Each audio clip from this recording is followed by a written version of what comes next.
I always thought I'd be there on my child's wedding day. Not just thought, I knew. It felt like one of those unshakable truths, like the sun rising in the east or spring following winter. Mothers raise their children with milestones etched into their hearts. The first wobbly step, the first scraped knee, the first broken heart, and then one of the most profound milestones of Alva wedding. I had imagined it for years. I would sit there, maybe dabbing at tears with a handkerchief, smiling through my sobs as I watched my son, my boy, say, "I do." But life does not always follow the script I imagine. And sometimes the betrayal does not come with warning, it blindsides you in the most ordinary moment. That morning, I was in the kitchen, standing at the counter with a mug of tea. Honey swirled lazily into the steaming water as I stirred, humming an old tune under my breath. My phone buzzed against the table. I did not expect that tiny vibration to shatter my world. The day before, I had sent a simple message to my daughter-in-law. "So, when is the wedding? I need to make sure I am free and prepared." It was such an innocent question. Harmless. What mother would not ask? I thought I would finally get a date, maybe even an invitation to help. Perhaps I would be asked to come dress shopping, or at least be told what colors to wear. Instead, what I received was a message so cold, so casual, that it knocked the air out of me. 4 words. "We got married yesterday." That was it. No photo. No smiley face. No explanation. Just the announcement, like she was reading off a weather report. I froze. The spoon slipped from my hand and clinked against the mug. My chest tightened, my breath caught, and for a heartbeat, I swore my eyes had tricked me. I reread the text once. Twice. 3 times. But it was there in black and white. My son, my only son, was married. Yesterday. Without me. I gripped the counter as the room seemed to tilt. The kettle hissed in the background, shrill and distant, but I barely heard it. The first wave was disbelief. Then anger, hot, sharp, blinding. And under it all, sorrow so deep it felt like my bones were breaking. I sank into a chair, staring at my phone as though it might correct it itself, as if the words would suddenly rearrange into something less cruel. But they did not. It was not just the wedding. It was what it meant. That I was not important enough to be there. That my presence was not wanted.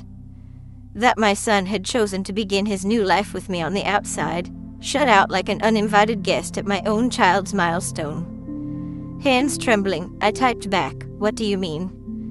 Married yesterday? Why was I not told?" Minutes passed. Then an hour. My tea cooled to an undrinkable brown puddle. I sat there, waiting for the little typing bubbles to appear. Waiting for something, an explanation, an apology, even a flimsy excuse. But nothing came. Finally, I called. Straight to voicemail. I called again. Same. I tried my daughter-in-law. This time it rang longer before the line went dead. And that was when the truth hit me like a blow to the chest. This was not an accident. It was not a miscommunication. It was not even a last-minute elopement they would forgotten to mention. It was intentional. They had planned it. Together. They had decided to cut me out of the wedding completely. And now, they were cutting off even the chance for me to ask why. The betrayal sank its teeth into me. I thought of all the years I had poured into my son's life, the late nights with fevers, the scraped knees I patched, the lunches I packed, the sacrifices I made so he could have the education and the future he deserved. And now, this was my reward. I pressed the phone to my ear again and again, replaying his voicemail message like maybe he would suddenly pick up. But nothing. Just silence. Until, finally, hours later, the phone lit up with his name. My heart leapt and ached all at once as I answered. "Mom," he said, calmly. Too calm. I did not. What drama? We just wanted something simple. Drama? The word landed like a slap. Drama? I snapped, my voice trembling. You call having your mother at your wedding drama? You call giving me a chance to sit quietly in the back drama? You did not even tell me. Do you have any idea what this feels like? On the other end, silence stretched. Then he sighed, heavy, dismissively. It was our day. We wanted to keep it small. You always have strong opinions. We did not want the stress. My blood ran cold. Strong opinions? Stress? That was his excuse. I am your mother, I whispered, my voice breaking. The woman who raised you. Who gave you everything. And you could not even give me the chance to watch you marry? Not even that? There was another pause. And then, flatly, it is done, Mom. We are married. Just accept it. And the call ended. I sat there, the phone still pressed to my ear long after the line went dead. The quiet of my kitchen closed in on me, suffocating. And that's when the grief hit in waves. One moment, I was sobbing into my hands. The next, I was pacing, whispering angrily under my breath, trying to make sense of the senseless. I had been robbed. Not just of a memory, but of dignity. Of belonging. And the worst part? It was not an accident. It was deliberate. That night, I moved through the house like a ghost. Folding laundry I could not focus on. Stirring a pot of soup I could not taste. Sitting on the couch with my phone in my hand, rereading the same 4 words until they burned into my brain. We got married yesterday. Those words would haunt me. They still do. But as I sat there in the ruins of my expectations, something else began to stir beneath the grief and the anger. Resolve. If they thought they could erase me so easily, if they thought I would simply fade into the background, quietly forgotten, they were wrong. They did not know me at all. That night, I did not sleep. I lay in bed staring at the ceiling, the darkness pressing in on all sides. My pillow felt like stone, my blankets like chains. Every time I closed my eyes, I saw the message again, we got married yesterday.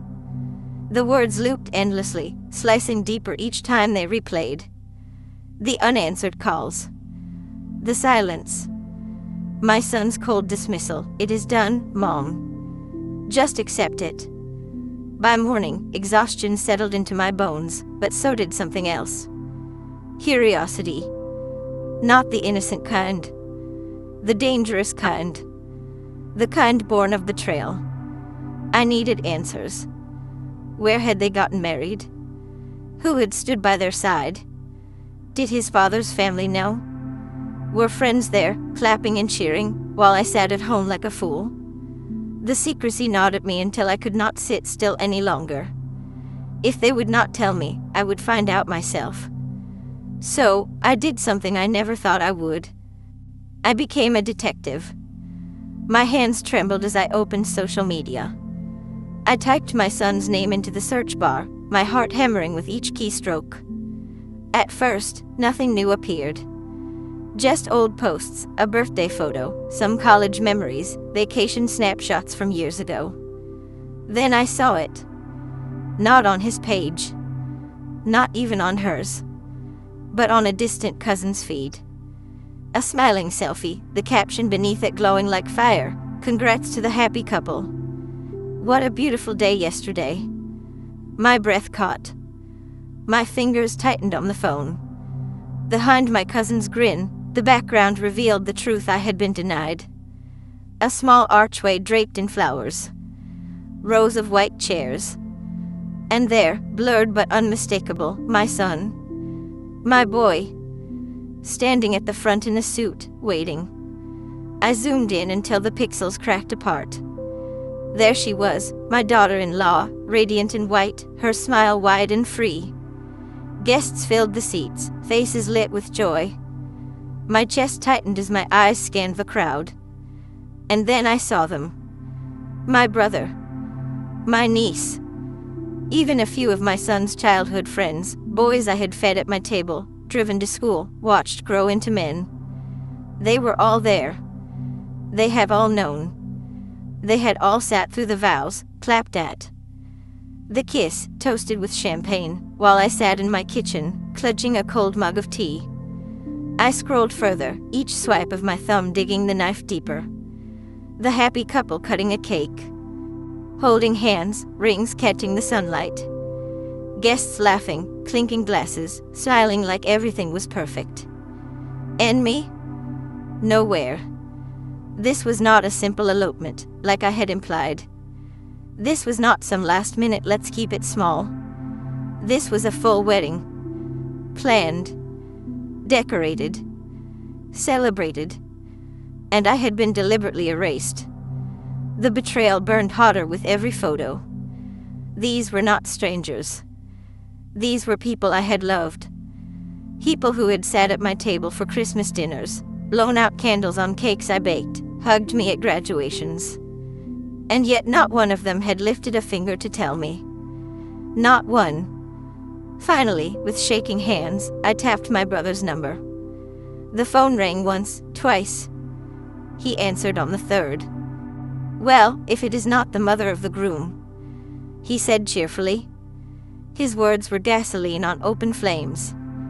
My throat tightened. "Don't you dare call me that." The silence on the line stretched.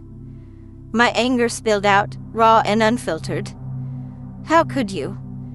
How could you stand there yesterday and watch my son get married, smile for pictures, and not tell me? Not even ask if I was coming? On the other end, I heard a sigh. Heavy. Guilt-ridden. "Look, sis, it was not my call. They told us, they said it would be easier without you there."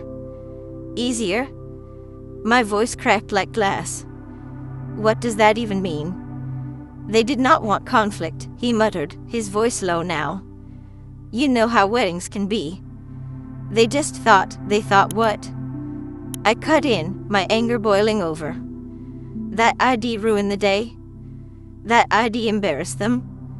I would have sat quietly in the back row, said nothing, done nothing. I just wanted to be there.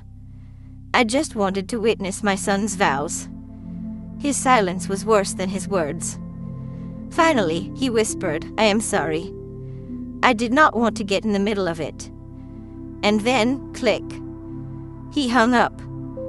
I sat, frozen, phone pressed to my ear, listening to the dial tone. My pulse thundered in my head. It hit me harder than ever. This was not just my son and his new wife.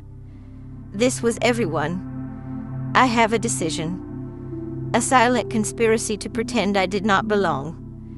The betrayal was total. For the rest of the week, I carried that weight like an anchor chained to my chest. Every time I closed my eyes, I saw the eye images again, the archway of flowers, the guests laughing, the cake, the clinking glasses. And in every mental replay, I was not there. My mind kept circling back to old conversations. I aims when my son had seemed distant, when my daughter-in-law's smile had been too tight, her tone too clipped. Had they been planning this exclusion for months? Years? The more I thought about it, the clearer it became. To them, I was not part of their story. I was baggage. A complication. Something to be hidden away. It was not just a wedding. It was a message. And I heard it loud and clear. At first, I considered surrender. I thought about doing nothing, letting them live their new lives without me. Pretending it did not hurt. Shrinking into silence. But every time I imagined that, my chest burned. The thought of letting them define me as disposable, of letting them erase me so easily, was unbearable. No, I could not let them win. That was when the first seed of resolve planted itself in my heart. I did not know what I would do yet. But I knew this was not the end of my story. And as much as they wanted me gone, I was not going to disappear quietly. For days after discovering the truth about the wedding, I drifted through life like a ghost in my own home. I washed dishes, watered the plants, folded laundry, but none of it felt real. My hands moved, but my heart was not in it. Inside, my mind spun endlessly, replaying every slight, every cold shoulder, every quiet dismissal that had led me here. The weight of it all pressed harder when I thought of the years I had poured into my son. The scraped knees I bent down to kiss. The late nights spent gluing school projects together under flickering lamps. The meals I cooked so he would never go hungry. The savings I sacrificed for his first car, his college applications, even the down payment on the very house where he now lives with his bride, the same house whose doors felt closed to me. And now, after all of that, I had been erased from the most important day of his life. At first, the weight crushed me. I felt powerless, like someone had reached inside me and hollowed me out. But as the days stretched on, something unexpected stirred. The grief, heavy as lead, began to heat, to shift, until it smoldered into anger. And then, slowly, into resolve. They wanted me invisible. They wanted me erased from the picture. But I refused to vanish. I began to plan. The first step was not revenge, it was clarity. I needed to understand why. Why had my son and his wife decided I did not belong? What story had they told themselves to justify slicing me out of their lives? So I retraced the little moments I had once brushed aside. My daughter-in-law laughing at dinner, saying, "Oh, your mom is so intense about traditions," when I suggested including a family recipe at their engagement party. My son's excuses, "The house is a mess, we are just too busy," to avoid inviting me over. I had dismissed those moments then, but now they returned, sharp and cutting. They had not cut me out suddenly. They had been drawing lines for months. And I, blinded by love, had not seen them forming the border that would eventually shut me out completely. Still, I could not afford to lash out blindly. Rage alone would play into their hands. If I screamed, if I begged, if I broke down, I would become the very caricature they whispered about: dramatic, controlling, impossible to include. No. If I acted, it had to be deliberate, thoughtful, unforgettable. I pulled out an old notebook from the drawer. Its pages are yellowed at the edges. At first, I wrote my feelings, messy and raw. But slowly, words turned into ideas. Questions. Scenarios. What did I truly want? Revenge? To humiliate them as they had humiliated me? Or something deeper, acknowledgement, respect, proof that I was not disposable? The more I wrote, the clearer it became. I wanted them to feel what I had felt. To know the sting of exclusion, the ache of being discarded like nothing. And more than that, I wanted them to realize that I was not their enemy. I was the one who had carried them, supported them, sacrificed for them. I wanted them to see, to remember, to regret. The opportunity came sooner than expected. A few weeks after the wedding, my son called. Not to apologize, not to explain, but because he needed something, help with financial paperwork. The irony of it made me laugh bitterly. After cutting me out of his life's greatest milestone, he still came to me when he needed structure, guidance, support. I agreed to meet. My voice was steady, calm. But inside, my resolve sharpened. When I arrived at his house, the first thing I noticed was the wedding photos. They were everywhere, framed on the mantel, hung neatly along the hallway, even flickering across the TV as a screensaver. I paused before a large portrait of the couple under the floral arch, guests smiling around them. My brother, my niece, faces that once filled my home. My chest constricted, but I forced my expression flat. "That was such a beautiful day," my son said casually when he caught me looking. "Was it?" My reply slipped out sharper than I intended. He turned, and for the first time in weeks, really looked at me. His eyes flickered. Was it guilt or annoyance? "Mom, don't start," he muttered. "It is done. It was our choice. Our choice." I repeated slowly, tasting the bitterness on my tongue. Or hers. His jaw tightened. He said nothing. That silence said everything. It was not just his choice. It was theirs. Together, they had decided I did not belong. That night, I lay awake, the image of those styling photographs burning in my mind. If I had not been certain before, I was now. I needed to act. But how? A dramatic outburst? A public scene? A cruel remark at the next gathering? Too easy. Too fleeting. That would give them what they wanted, proof that excluding me was justified. No, I needed something greater. Not a spark, but a fire. I thought about what mattered to them most. My daughter-in-law clung to our image, her carefully curated posts, her staged perfection, her hunger for approval. My son clung to stability, his house, his finances, his sense of control. If I wanted them to feel what I had felt, I needed to strike at the heart of those values. The outline of a plan began to crystallize.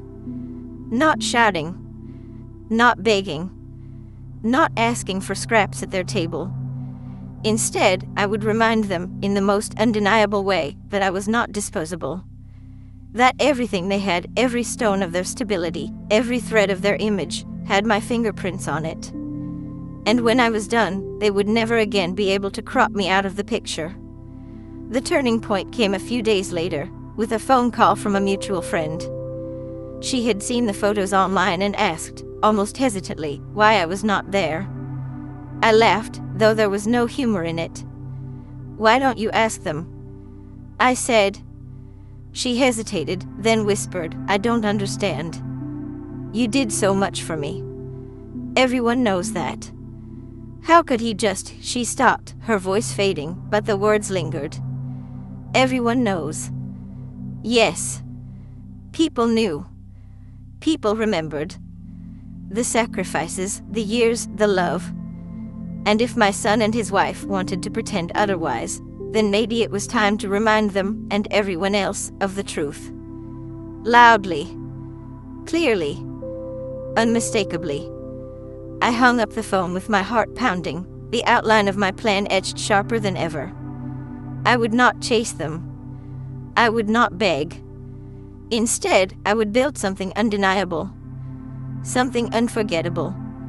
They thought the wedding was the final word. But they were wrong. The story was not over. In fact, it had only just begun. When I first heard those words, "We got married yesterday," I thought the sharpest pain I would feel would be the personal betrayal. The ache of realizing my only child had taken one of life's most sacred vows without me by his side. But I was wrong. That pain was only the beginning. Because news, as it always does, has wings. And when it spread beyond my front door, I learned what it truly meant to be humiliated in the eyes of an entire community. It began small, with whispers. A neighbor stopped me in the grocery store, right there in the produce aisle. She smiled too brightly, her tone dripping with sugar, but her eyes scanning mine like she was hunting for cracks. I heard Daniel tied the knot. "Congratulations." I forced a smile, clutching the cart handle so tightly my knuckles ached. "Yes, it happened quickly," I muttered. But inside, my stomach twisted. The way she tilted her head, the pity hiding beneath her smile, it told me she knew. She knew I had not been invited. By Sunday, the whispers had grown into a chorus. At church, people lined up with polite smiles, offering congratulations for me, not to me, as though I had been part of the celebration. Some meant well. Others, I could tell, savored the scandal. "What a surprise wedding," one woman gushed, gripping my hands. "But at least you must be relieved all the planning stress was off your shoulders, right?" I wanted to sink through the floorboards. Because beneath her words I heard the truth. They left you out. You were not wanted. The humiliation deepened when my sister, Margaret, called. She did not even say he would. "Why did not you tell me Daniel was getting married?" she demanded. I had to hear it from cousin Lydia. She saw photos on Facebook. Photos? I croaked. Yes, Margaret snapped. An entire album. The two of them smiling under an arch of flowers, rings on their fingers, guests clapping. They looked happy. I sat frozen with the phone to my ear, picturing strangers. Cheering for a moment that should have belonged to me. I had not seen the dress. I had not heard the vows. My son, the boy I raised through scraped knees and fevers, who once clung to my hand in fear of thunderstorms, had pledged himself to another, while I sat at home folding laundry, completely unaware. Margaret's voice softened. Why did not they invite you? I had no answer. But the community supplied plenty. Rumors bloomed like weeds. Some said I was too controlling, that Daniel wanted to avoid drama. Others whispered I must have disapproved of the bride. A few even suggested maybe I was not as close to Chaim as I pretended. Each assumption was another cut, until my name in town was no longer Daniel's mother, but the mother who was left out. Even my own family was divided. My cousin Eleanor scoffed, well, you know young people. They don't follow old traditions. Maybe you are expecting too much. She made me feel like a relic, clinging to outdated customs. But Aunt Rose was fire and thunder on my behalf. This is disgraceful. She cried. A mother should be there. Tradition or not, it is respect. And Daniel has shown none. Her outrage validated me, but it also cornered me. Half the voices around me urged acceptance. The other half fueled my humiliation. And then came the cruelest blow. A newspaper clipping slid into my mailbox. Just a tiny swear in the local weddings column. Daniel Peterson married Melissa Green in a private ceremony attended by close friends. Private. Close friends. Not family. Not mother. I stared until the words blurred. It was official, printed for the world to see. I was unwanted. From then on, every trip outside felt like walking through a spotlight of shame. At the market, I sensed eyes on me. At church, pews shifted as whispers traveled behind hymnals. Even the salon became hostile ground. I once overheard two women near the dryers. Did you hear? His own mother was not at the wedding. You are kidding. No, it is true. Can you imagine? What kind of relationship must they have? Must be her fault. Mothers always want control. I walked out before they noticed me, their words sticking to my skin like burrs. At night, isolation became unbearable. I lay awake, staring at the ceiling, replaying every possible answer. Was I too strict? Too needy? Or was it I, my son, who decided his mother was dispensable? One evening, I gathered the courage to ask Chaim directly. Daniel, I said over the phone, my voice trembling, why did you do it this way? Why was not I there? His tone was flat, rehearsed. Mom, it was our decision. We did not want a big fuss. We wanted it to be simple. But sample does not mean secret, I whispered. You would not understand, he replied, with a sigh that sounded more like a dismissal than an explanation. And just like that, the distance between us widened into something I cannot measure. The fallout spread through the family. Invitations grew fewer, conversations shorter. To some, I was fragile glass. To others, I was a cautionary tale. The younger generation shrugged. It is their life, their choice. You should be happy for them. The older ones muttered, no child should dishonor their mother like that. And me? I was suspended between grief and anger, shame and confusion. Eventually, I withdrew. I skipped church lunches, avoided markets on busy days, turned down dinners. Not because I wanted solitude, but because I could not endure the stares, the pity, the whispered debates about my worth as a mother. Yet in the quiet, one truth crystallized. My deepest wound was not just exclusion from the wedding. It was my own son left me to bear the humiliation alone. He let the whispers circle me like vultures. He let the world cut me open with it as judgment. And never once did he raise his voice to shield me. That was the betrayal I could never forgive. The days after the shocking revelation blurred together, a fog of disbelief, quiet heartbreak, and unshakable questions that looped endlessly in my mind. It was not just that they had gotten married without telling me, it was how carelessly the truth had been revealed. Not with a thoughtful conversation, not with an apology, not even with an explanation. Instead, it had been flung at me casually, almost smugly, as if my role in their lives had never mattered at all.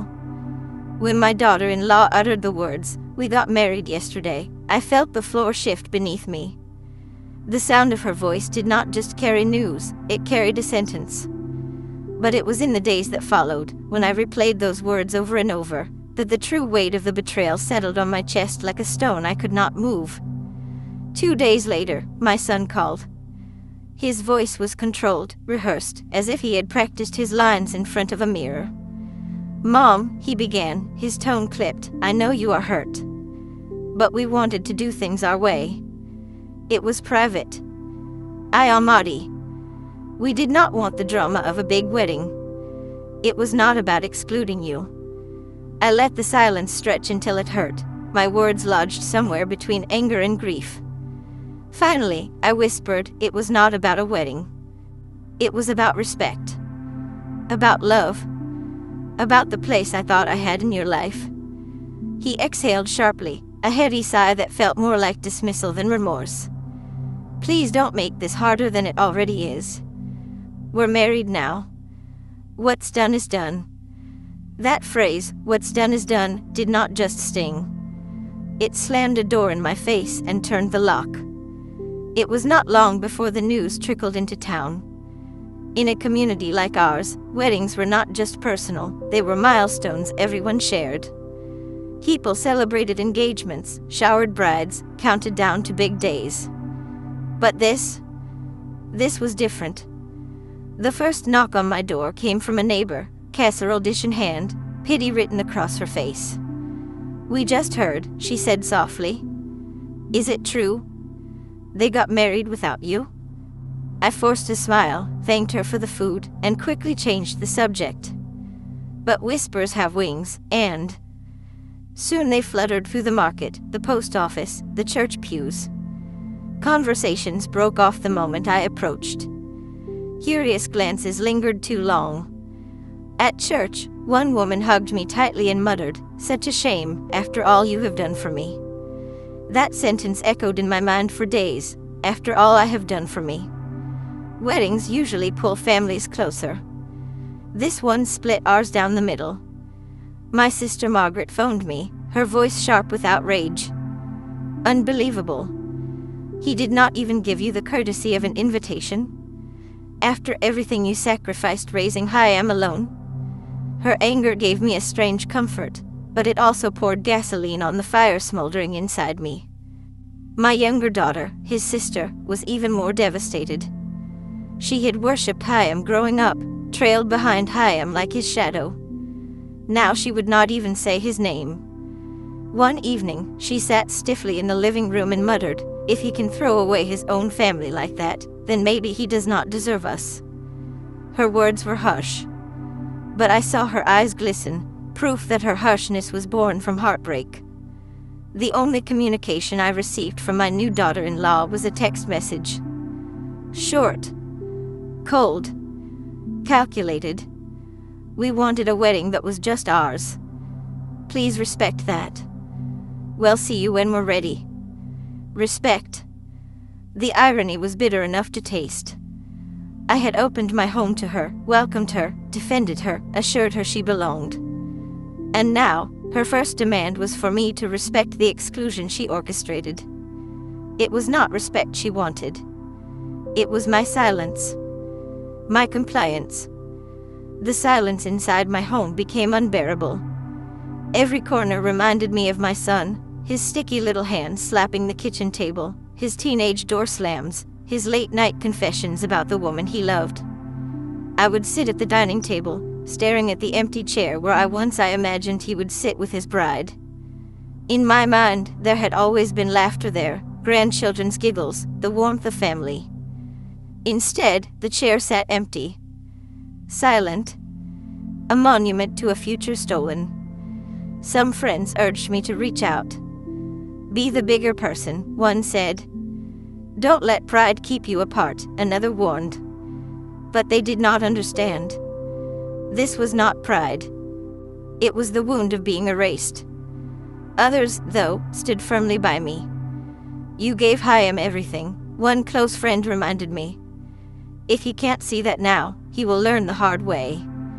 Life has a way of teaching lessons. Their words were small comfort, but they lit a spark. Maybe I did not need to chase Chaim to prove my love. Weeks turned into months. My phone stayed silent. My door never opened to Chaim. The only glimpses I got of his life came from social media, smiling photos, weekend trips, dinners with friends. Each post was not just proof that I was not included. It was proof of how easily they carried on without me. And that hurt in a way I had not expected. Because I realized something cruel but undeniable: love is not always returned in equal measure. I had poured myself into my son's life, often at the expense of my own. Yet when the time came for Chaim to give me something as simple as inclusion, he had chosen to withhold it. This truth did not erase the pain, but it gave the pain shape and new clarity. And from that clarity grew something I had not felt in years: boundaries. For the first time, I told myself, I will not beg to be loved. I will not beg to belong. By year's end, the whispers in town had shifted. People no longer looked at me as the mother excluded. Instead, they looked at them, the couple who had shut out their own family. I overheard it at gatherings. Strange, is not it? Cutting off the very people who raised you. The isolation they had chosen began to circle back to them. Invitations became fewer. Their absences drew notice. Little by little, they were no longer celebrated, but quietly questioned. The fallout was not a fiery explosion. It was a quiet unraveling. It lay in the silence of unanswered calls, in the fracture of family ties, in the whispers of a community that did not understand. What hurt most was not the wedding itself, but what it represented: the severing of a bond one thought unbreakable. A son who no longer saw me as essential. And yet, through the ashes of heartbreak, I began to rediscover something long buried: my worth. Independent of his choices. Independent of anyone's approval. The aftermath was not just about what I had lost. It was about what I was beginning to find again: the courage to stand tall, the strength to stop begging, and the quiet resilience of a heart that still loved even when that love was not returned. Because sometimes, the true fallout of betrayal is not destruction. It is rebirth. Time has a strange way of softening sharp edges, though it never fully erases the scars. And if I have learned anything in the years since my son and daughter-in-law's secret wedding, it is this: wounds don't vanish with time, they transform.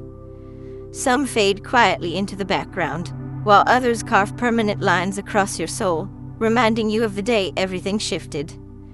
Looking back, I realize now that the story was never really about a wedding. It was about belonging, respect, and the painful but necessary lessons we're sometimes forced to learn when those we love most remind us, sometimes cruelly, that love does not guarantee loyalty. For a long time, I carried the weight of unanswered questions like a stone in my chest. Why had not they trusted me enough to tell me? Was I truly such a burden? Had I become an embarrassment, a complication they could not be bothered with? I tried not to dwell on these thoughts, but they lingered in the quiet corners of my mind. They visited me in the middle of the night, when the house was silent and the only sound was the steady tick-tock of the hallway clock. Yet, with time, the ache transformed. It became less about them and more about me. I realized my hurt was not only about being excluded, it was about how much of my identity I had tied to being his mother. For decades, I had poured everything into that role: my time, my savings, my loyalty, my sleepless nights. I assumed that all this sacrifice would circle back to me in the form of gratitude, respect, or at least acknowledgement.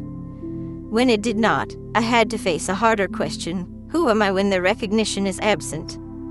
It took me years, but eventually, I learned the lesson that had been waiting all along. Love without boundaries is not love, it is captivity. I have everything without setting it. I thought unconditional love meant never saying no, never demanding respect, always giving until I had nothing left. But that's not love. That's surrender. The wedding incident forced me to build boundaries where none had existed before. For the first time, I told myself, I will always love you. But I will not allow myself to be treated as disposable ever again.